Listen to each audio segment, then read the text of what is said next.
I'm sorry guys, this is part 2 because my phone it did that thing that it does once in a while I'm recording.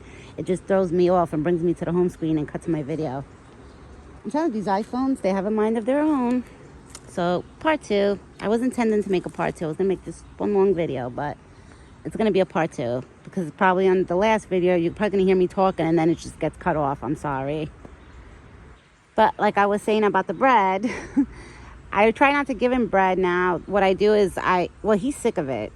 Honestly, it's not like if I throw it on the ground over here, he'll eat a couple pieces like he's doing right now. He's actually he's actually eating a couple of pieces. But he's not going after all the pieces, like to eat all of them. Right, my big boy? You're not trying to eat all of them. He's not trying to eat like all of them. So that's how I know, he's kind of sick of it. And he also knows that he has the good stuff. He has the corn, the apples, the grapes, the water. So he's probably like, all right, I don't have to eat this no more every day when my mom gives me good stuff, better. I usually mostly throw the bread now, more for the squirrels, the birds. They enjoy it. Even the bunny eats the bread too. Oh my God, I have to tell you guys a funny story. Well, it's funny but crazy. Today I had the little bunny. I'm assuming it's the bunnies, the ones, because all the animals that hang out here, for somehow, the little ones, like the groundhogs, the bunnies, the chipmunks, they all end up in our yard from here. And I had a bunny running around my yard. Now the yard is all fenced up, but it has bars. And a little bunny got through inside the yard, running around.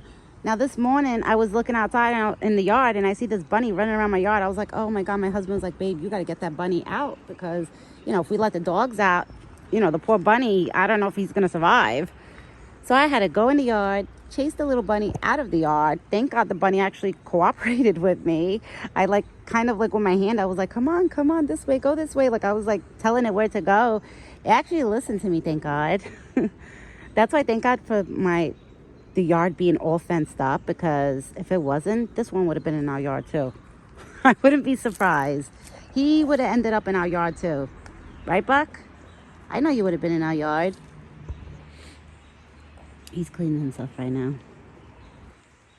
I might have to spray it when it starts getting warmer out again. Then I'm going to spray him one more time, just to make sure that fleas, ticks, all that stuff stays off of him.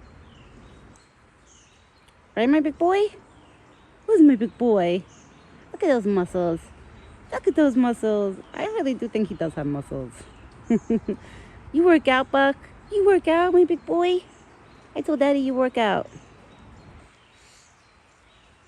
And I don't see no walking and no other footsteps. Every time he's here, I'm always with my ears trying to listen to see if I hear Miss Betty.